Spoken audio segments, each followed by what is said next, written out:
Players switch positions all the time in college football, but which Notre Dame players made the biggest impact after a position change? Plus, why is Colin Cowherd calling for USC to end the rivalry with Notre Dame?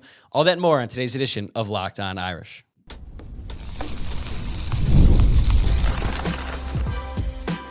You are Locked On Irish, your daily podcast on the Notre Dame Fighting Irish. Part of the Locked On Podcast Network, your team every day.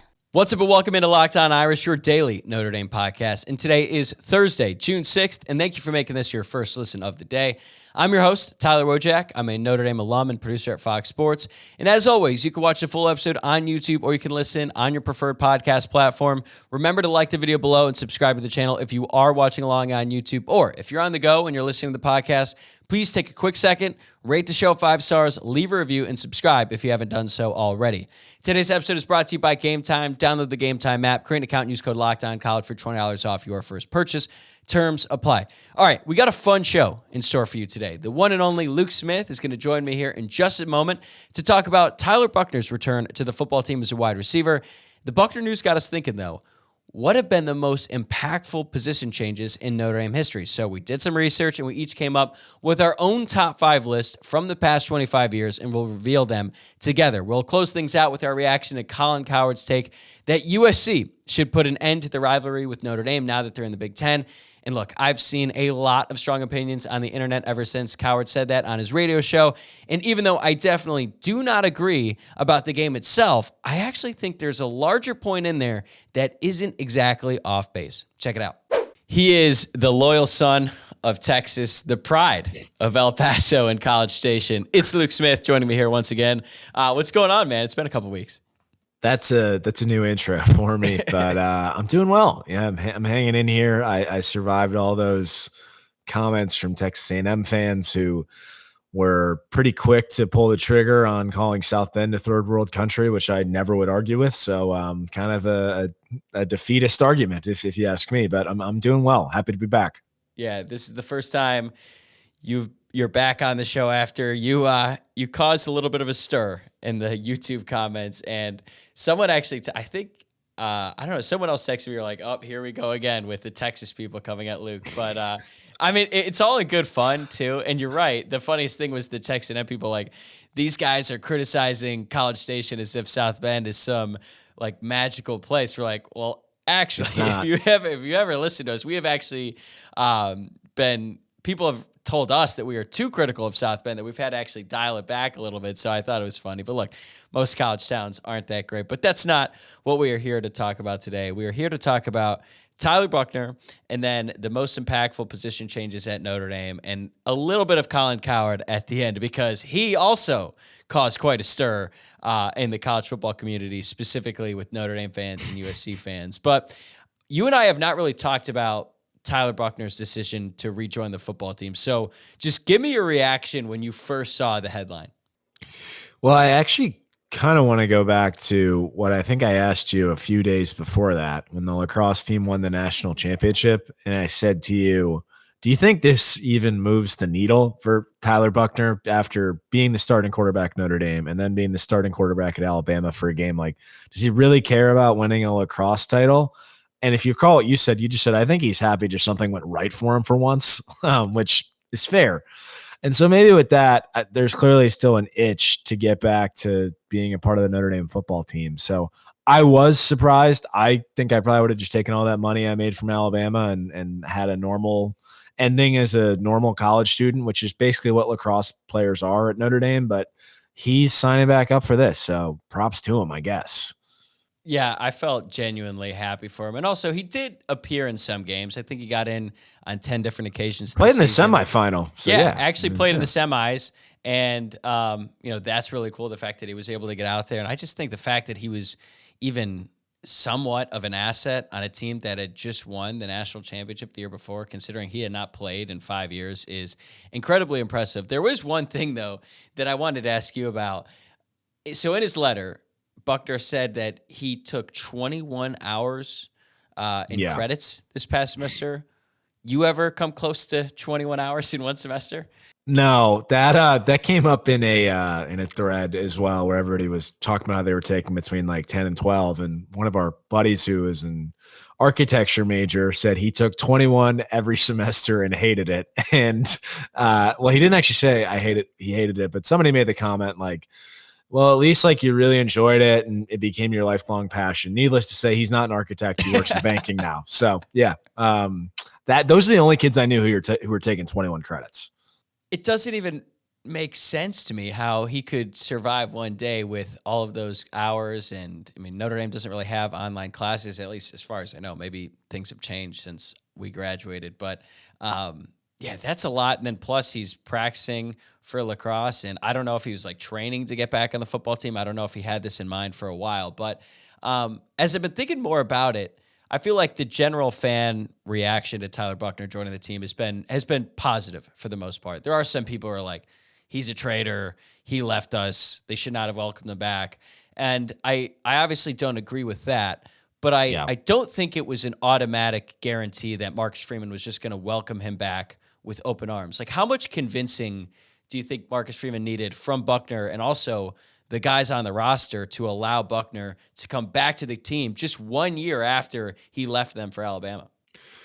Yeah, it's a good question. Like, I feel like, well, obviously they didn't have a scholarship spot for him. And they have walk-ons on that team that are not athletic. We know that. So like there is an element to this where he can be an asset to the team, whether it's as a scout team quarterback doing something else in the scout team. And like, there are guys who pay to be walk-ons who are the worst athletes I've ever seen on that team. So at the end of the day, this feels so personal. I feel like you've got someone in mind. I feel like overall the preferred walk-ons have actually improved a lot at Notre Dame. They have, but I'm thinking back to when we were in school. There were some kids, one namely the son of a famous celebrity who was not a good athlete.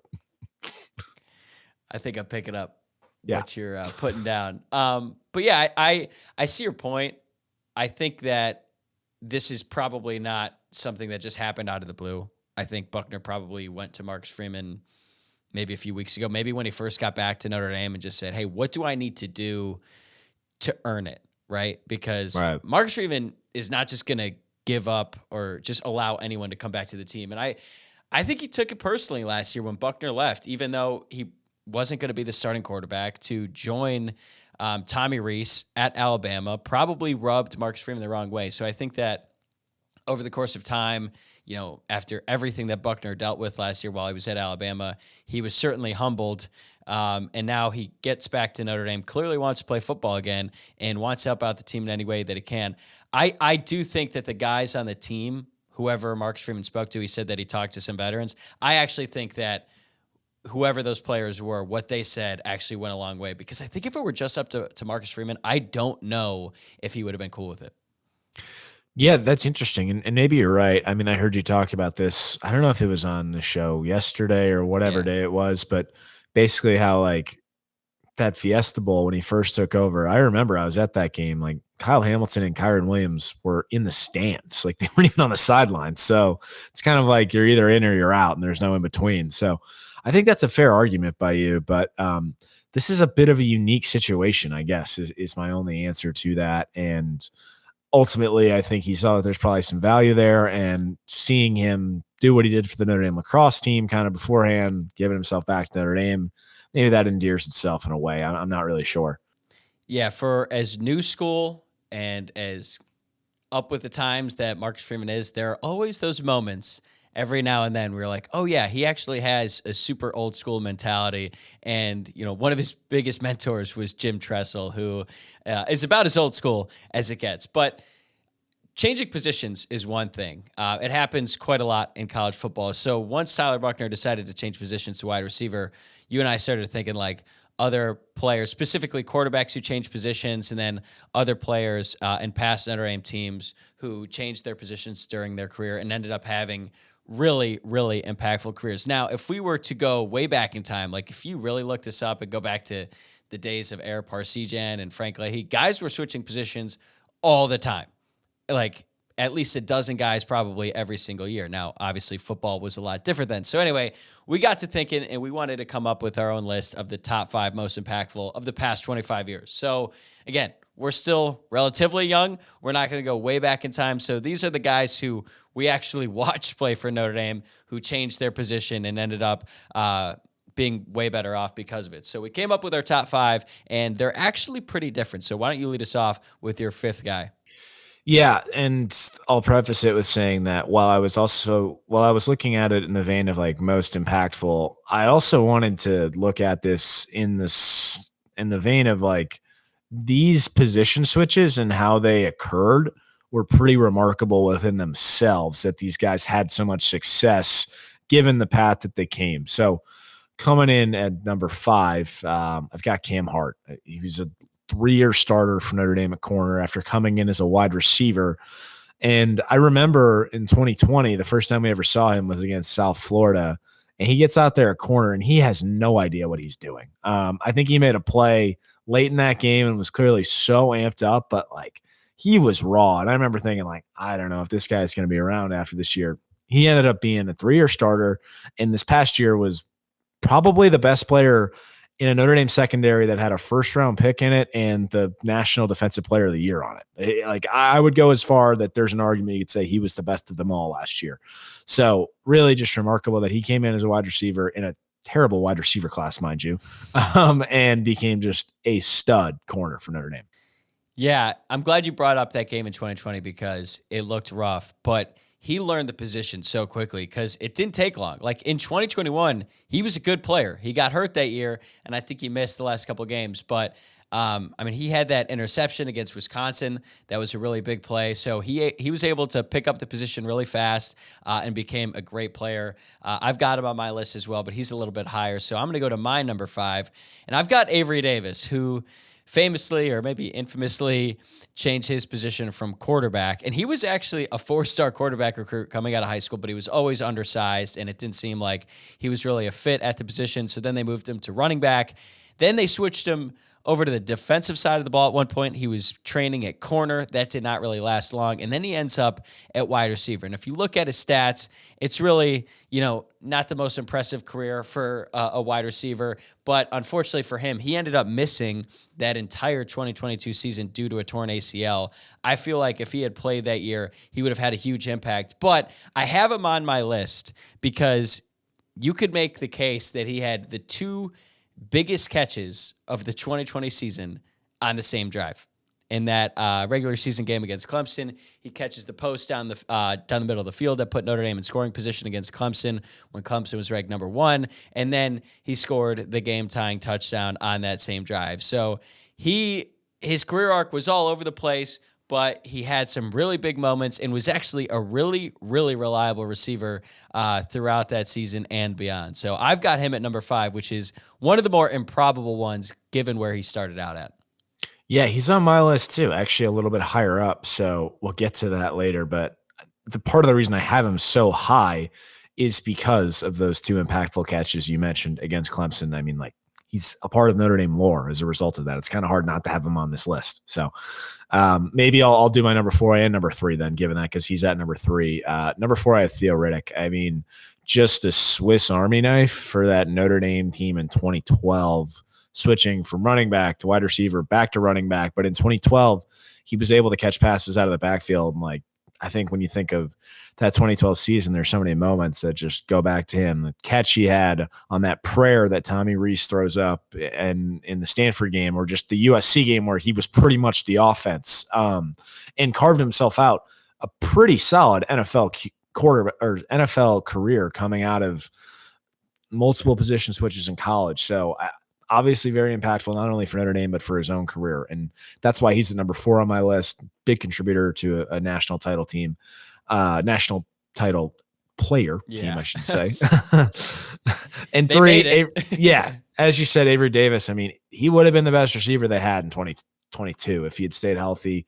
And you mentioned him being a quarterback in high school. If memory serves correctly, in that show, like QB1 or whatever it was, that they like shadowed all those guys, that first game of Tate Martell's season, he's playing against Avery Davis in his high school, actually. So that's what I remember first being introduced to him.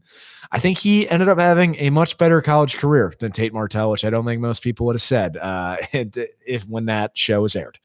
Yeah, maybe after that show aired, they're like, I don't know if Tate Martell's got it all figured out, but you're right.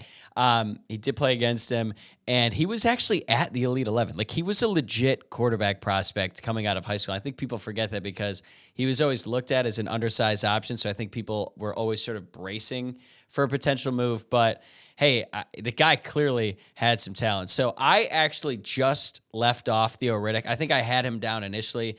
I think part of the reason was the fact that he switched back to a running back switched back to a position that he already played at running back. But you're right. He was such an asset for Notre Dame, specifically in 2012. I remember during the end of that game, every time that Notre Dame did not give Theo Riddick the ball, particularly in the second half of that game against USC, it was infuriating because it felt like Notre Dame would always get down the field into scoring position.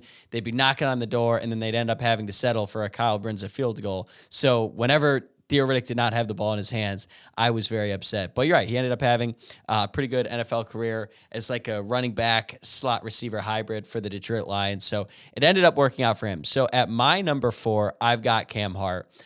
We don't have to go too far in depth on this because we've already talked about him before. But the fact that he went from a 3-star wide receiver who I don't even think was ranked in the top 500 prospects nationally and ended up as a 5th-round draft pick as a corner. It's a really, really remarkable turnaround. And also, he would have been drafted way higher if not for the injuries. And he made a huge impact throughout his time at Notre Dame. So I've got him at number 4.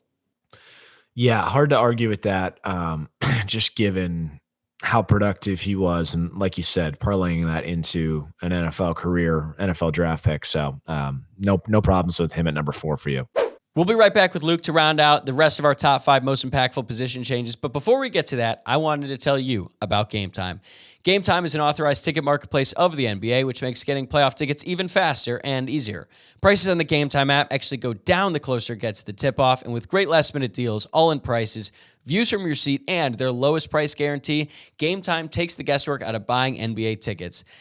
If you want to go to the NBA Finals here, it starts today between the Dallas Mavericks and the Boston Celtics. Gametime is the perfect place for you. It is the only ticketing app that gives you complete peace of mind with your purchase. You can see the view from your seat on your phone before you buy. But my favorite thing about Gametime is the pricing shows your total cost up front, and you can buy tickets in seconds with just 2 taps.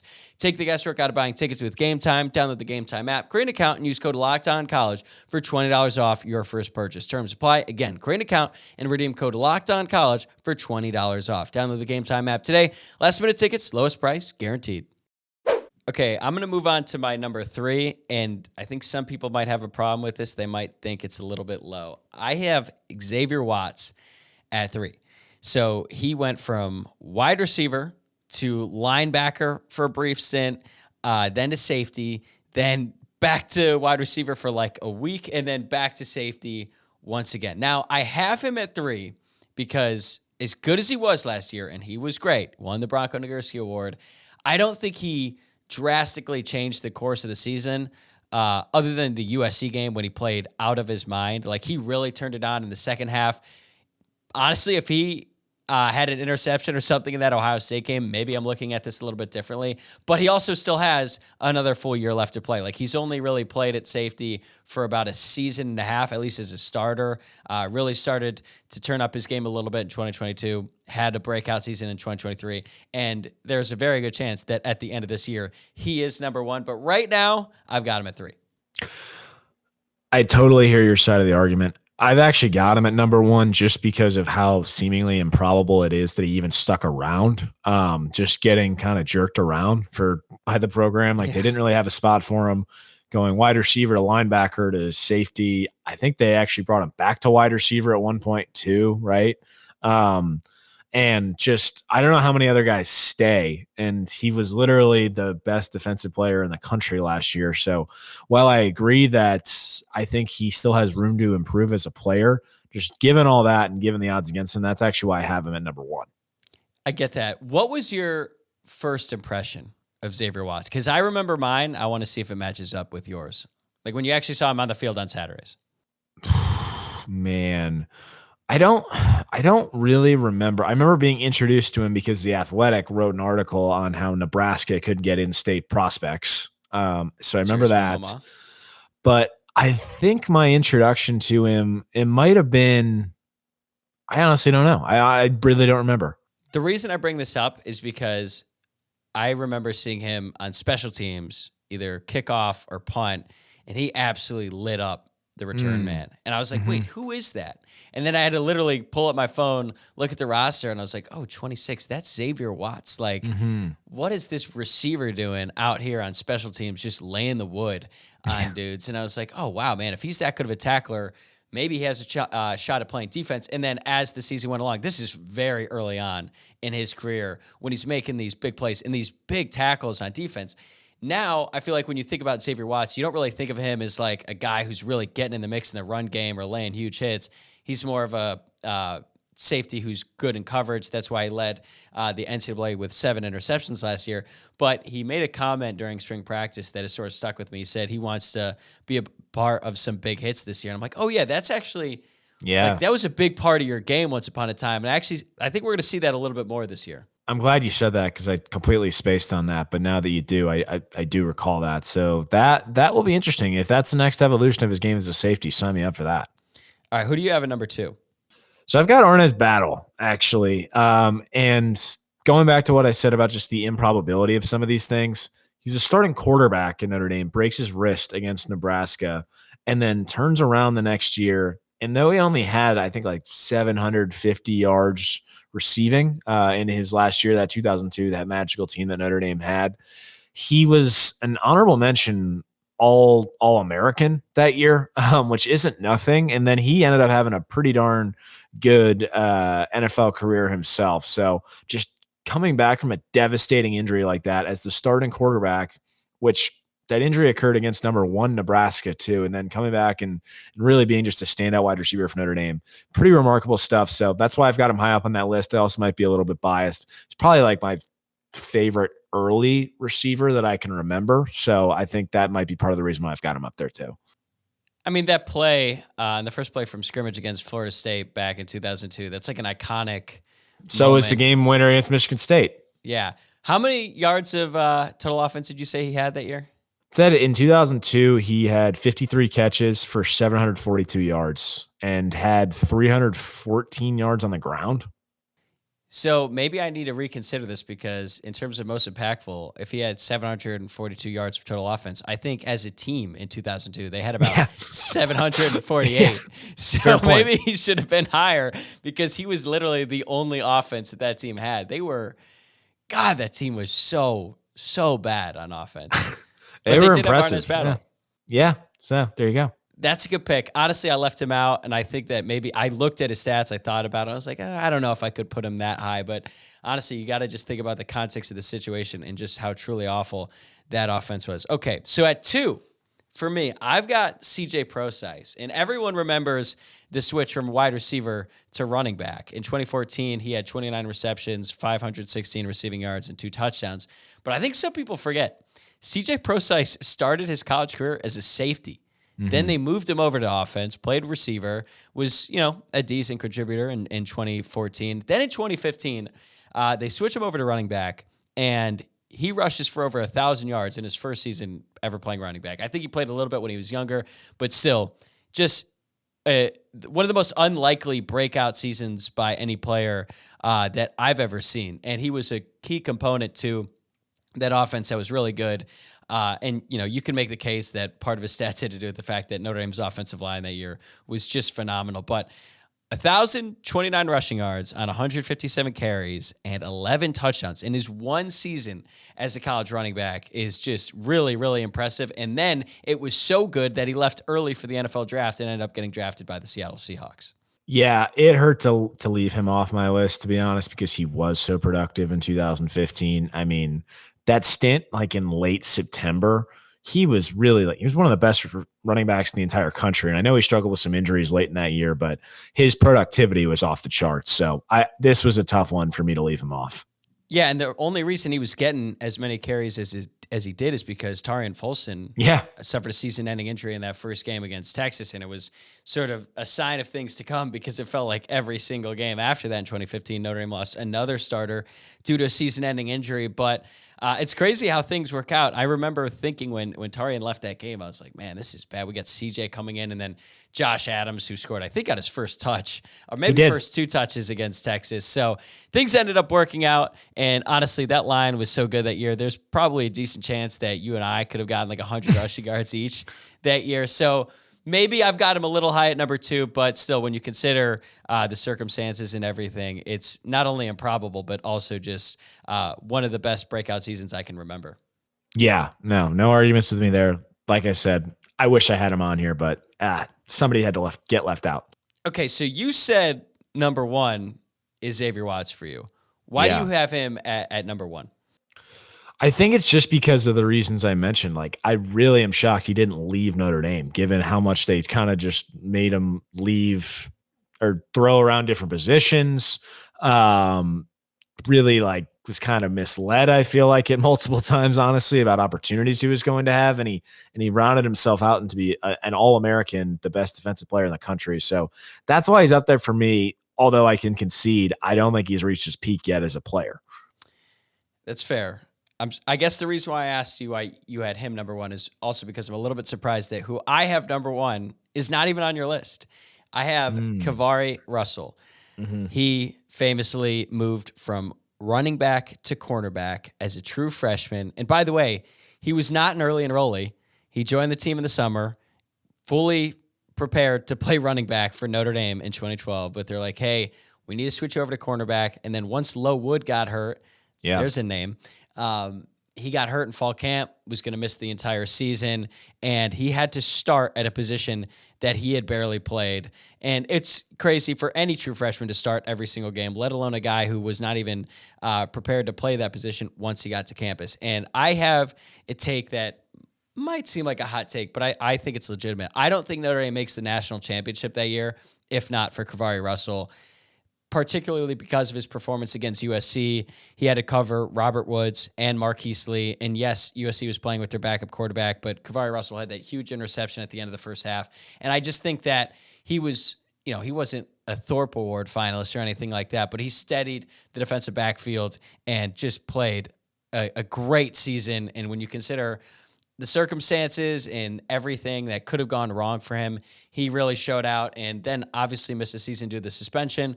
Played 3 years at Notre Dame, left early, and was a third-round draft pick. So it's improbable, but also the fact that he ended up being a third-round pick, I think, really says a lot about the type of cornerback that he became. Yeah, I don't think it's a crazy take that they missed the national championship game without him, because who else were they going to put out there? Nicky Barotti? Like, I don't know. Like, who were the other options? Well, honestly, we also didn't mention Matthias Farley, and that's another guy who changed positions, and he came in for Jamora Slaughter, who I think he got hurt against Michigan State that year, ended up missing the rest of the season. Then Farley comes in, and you're like, who is this? Like, this guy just converted over from receiver, and he ended up being pretty solid all year long.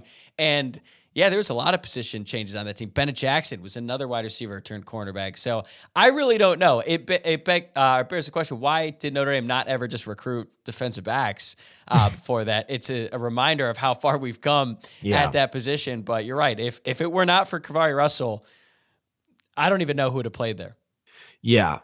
Now, to answer your question why I don't think I had him on my list, and this might sound a bit hypocritical, his position change was almost so instant in terms of getting to Notre Dame that I almost don't think of it as on the same plane as these guys. But that said, his ability to produce so quickly after switching as a true freshman probably makes it more impressive. So I could hear that side of the argument, but I almost view it in a different vein, because he came to Notre Dame. They're like, actually, you're going to play corner, not running back. So I think that's just how I approached it, but I totally understand that honestly might be more impressive. Yeah, that's fair. He never really played running back while he was at Notre Dame. But those are our 5. Did you have any guys that we haven't mentioned that you thought just missed the cut for you? No, I mean, Procise, like you said, was up there for me. And I think maybe Bennett Jackson too, just because that was another guy who had a pretty good 2012, 2013 year. That's another guy that I considered. But That's probably it. Yeah, I considered maybe putting Troy Nicholas in there because he came in as an outside linebacker, made the switch to tight end. Had he stuck around for one more year, maybe he would have had a better shot, but he ended up leaving, got drafted pretty high by the Cardinals, and then just flamed out quickly. And honestly, Kavai Russell got drafted in the 3rd round. He didn't even make the team. Yeah. That was shocking. I could not believe that. Remember when we had him on? You ever listened back to that interview? That is one of the all-timers. Dude, I need to go back and listen to that because I think we had asked him for like 25 minutes. We said like 10 words. Yeah. Oh yeah. I need to find that and just watch those old clips. It was really, really something. I wonder what he's up to nowadays. Who knows? I don't know. I listened to it not that long ago, and I was laughing the entire time. It's so if anybody else wants to find that out there, it's out there.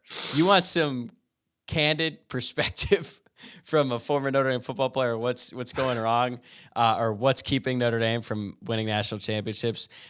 Go look up the Sons of Saturday interview with Kavai Russell from I don't even know 2021. I think it was maybe a long time ago. Yeah. All right. Any chance Tyler Buchner cracks this list? Man, I mean, as much as I'd love to see a double reverse pass Buckner to Faison in a game one day, I'm going to have low expectations for him actually making an impact here, but we'll see. I think the biggest impact Tyler Buchner is going to have on the football team is when he comes out on senior day when Notre Dame's up big and he gets a loud ovation from the fan base. Maybe catches a pass, maybe gets like a jet sweep or something, but I do think he'll have his moment. I just don't think it's going to have any real impact on the wins and losses. Okay, that's it for the position changes. Now I want to ask you about Colin Cowherd and your thoughts on what he had to say about USC and Notre Dame. And basically, if you aren't aware, Colin Cowherd had this take on his radio/television show that he believes that USC should not play Notre Dame annually anymore now that they're members of the Big Ten and they're going to be playing teams like Ohio State, Michigan, Penn State, and the likes. And this all sort of came after news broke that USC had been trying to basically drop their season opening game with LSU for like the past 2 years. And, not surprisingly, they got made fun of a lot on social media and things like that because USC just looked at their schedule and they're like, look, we cannot be playing LSU before a really brutal slate in the Big Ten. So Cowherd made that take. I feel like you and I have pretty similar thoughts about Cowherd just in general. So what did you make of it? So I'm going to be honest. When you brought this up earlier, I didn't even realize this had happened, which I guess goes to show you how out of the loop I am, / also how maybe not big of a deal it is that he said this. I've always had a ton of respect for Cowherd because he just talks and talks for hours. He's probably the best at hosting a show of anybody I've seen. But the thing about him is he's wrong all the time and he does not care. He really he's wrong all the time and you never really see him even bring things back up that he got wrong or double back. He just kind of says things and then goes on to the next one. And I kind of respect that almost like elephant brain, or that's actually the opposite of elephant brain, but it's one ear out the other because he doesn't care. So while I obviously disagree with the take, who cares? It's Colin Cowherd. A buddy of ours used to watch his show every day during work, which is insane to me. Looking back on, he watched it every day for 3 years. And I don't know that he learned a single thing. That's the thing. I feel the same way about Colin Cowherd. I think he's the best sports talk radio host maybe ever. Certainly the best in the business right now because I get that he's wrong all the time, and he is very wrong about this take, but I see so many people getting riled up. They're like, Colin Cowherd, he just said he's in the hot take business, and who cares what he says? Well, you care because you're reacting. You are giving him everything that he wants, and I don't think it's as simple as, there's clickbait and then there's takes that generate a reaction. I feel like clickbait is more people trying to deceive you, whereas I feel like with Colin Cowherd, he genuinely believes this, and I think he formats some of his takes in a way that he wants to get the biggest reaction because, as he has said countless times, and he is right, by the way, he says, you do not penalize me for being wrong, you penalize me for being boring. And what he means is when he's wrong, ratings are fine. Yeah. But when he's boring, that's when ratings start to go south. And he has been wrong many times. And as a matter of fact, sometimes when he's the most wrong, I think the one that stands out to me the most is when he called Clemson frauds the year that they ended up winning the national championship there for the first time. Dabo Swinney, in his post-game press conference, the first thing he had to say was ask Colin Cowherd if we're frauds. And the next day, Colin Cowherd show probably had the highest ratings of any episode that he had done all year long. So, no, Notre Dame and USC should continue playing every year. But I also understand that Colin has a job to do. And I actually think that his argument was not totally off because, in the sense of, like, why would USC want to schedule 6 really hard games here? I think from that standpoint, it actually makes sense.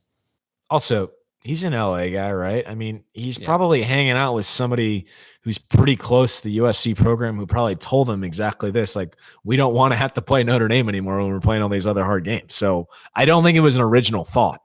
Yeah, that definitely could be true. I mean, he basically adopted USC as his team since he moved out here. And he's definitely an annoying and obnoxious fan, but that's just his thing. That's why he leans into it. And look, if you are listening to this and you hate Colin Cowherd and what he says and his whole bit, like if it grinds your ears, I don't blame you. He definitely wants you to feel something when he talks, but I just kind of look at it and I just appreciate, one, the fact that guy can talk for 3 hours. And again, he's wrong all the time, but rarely is he just completely boring. Like, he can take you on a ride with the take and you might not agree with it, but you can at least understand how he got from point A to point B. And that's how I kind of feel here, because now with the way scheduling works in college football, like, and he made this point too, like, look at Michigan and look at Georgia last year. Their schedules were so easy. Clearly benefited Michigan on their way to winning a national championship because they had that spot in the playoff locked up and they were good enough to beat the good teams when they played them. But it does sort of lead to a bigger question about scheduling now in the 12-team playoff format. Like, do you think it makes sense to just continue scheduling really easy schedules throughout the year, or should you try to play more tough games knowing that you can probably afford a loss or two? I think there's probably 2 schools of thought there. I think we'll actually see some schools at least, more likely to open up and play tougher games. I mean, honestly, that's probably even why Notre Dame is playing Boise State next year, because that's not like an easy game. And instead of like this year where they have 4 non-power 4 games, like next year they have 1, I think. It's a little bit different. And so I also think there's probably an argument where we want to, like, there's all this sports science and you want to make sure guys are rested and not play as many difficult games. But I do think teams are going to take more of a chance and play some of these regular season games because they know everybody's going to get beat up on. So that's my hope, at least. Like, these games are fun and that's what they should be. Yeah. I want to watch more exciting games. So I would love it. And I like seeing games that you don't normally see, like a USC playing an LSU. Those are 2 schools who never play each other, and I think it's going to be a really fun game to start the season. And yeah, unfortunately for USC, they've got a really, really difficult schedule in the Big Ten. I think their win-loss total, right, or their win total right now on FanDuel is like 7.5.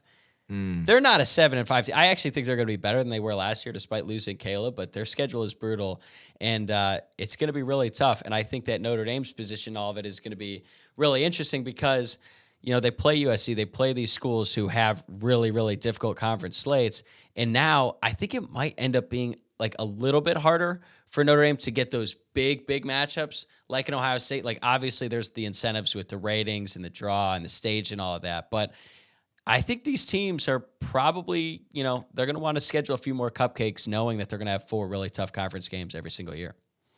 Yeah, that's a good point. I hadn't really thought about that, but I guess I just hope that these home and homes that have been on the schedule for years, like Arkansas and Florida and Alabama, stay on there, and that these conference realignment things don't mess up with that, because as much as I don't really want to go to Gainesville in September, I kind of want to go to Gainesville in September someday.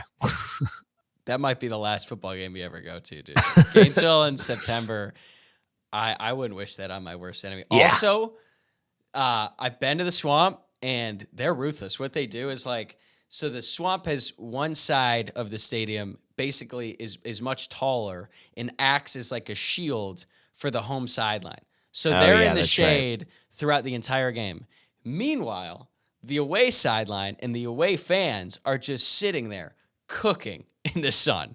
So I think I went to a game there and it was early October and it was maybe the most miserable I've ever been. I had to walk from my hotel and it was like probably 3/4 of a mile to a mile because all the roads were closed. And I'm like, oh, I'll be fine.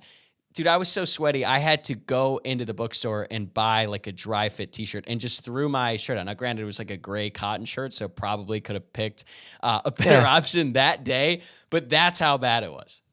Yeah. Well, we'll see. Maybe one day we'll get to learn that. I don't know. What year is that? What year is that Notre Dame Florida? It's out there. It might be like 2030 something, honestly. Oh. Yeah, who So, even knows what if we're still around. Exactly. All right, that's all I got. You got any final thoughts? Any comments about the basketball team or anything before we go? Yeah, we gotta start recruiting guys and then just stop relying on Marcus to recruit basketball players and say, yeah, you can also play basketball, because that seems to be our latest strategy. So don't feel great about the basketball team, but we'll see. Yeah, it was not a super busy transfer portal season for Notre Dame. I thought it'd be tough, but it appears I undersold it a little bit. You need at least one big man. Didn't happen. We might need you to suit up. You been hooping lately? Not well. Not well, but you've been out there? Yeah, it's I feel like I've gotten worse every week, to be honest. But that's just, I think, the wear and tear at this age. All right. Well, if Shrewsbury calls you, I'm sure you're going to be ready. Yeah. All right, man. Oh, yeah. Thanks a ton. Talk to you soon. Sounds good. All right, that's a wrap for this episode. Thanks again for making this your first listen of the day. This will be the last Locked On Irish episode of the week. Now that it's June and we're in the middle of the summer and the most quiet time of the year on the college football calendar, I'm going to be doing 3 episodes a week through June and July. Then once August gets here and we start ramping up for the season, I'll be back to doing 4 to 5 episodes per week. Right now, I'm planning on releasing a new episode every Tuesday, Wednesday, and Thursday. But if anything changes, I promise you will be the first to know. The best way to stay up to date on everything we're doing over here with the podcast is to subscribe on YouTube and wherever you get your podcasts. Also, give us a follow on social media. Twitter account is @LockedOnIrish. Instagram is @LockedOnIrishPod. And my personal X account is @Tyler, WOJCIAK. Have a great weekend. I'll see you next Tuesday.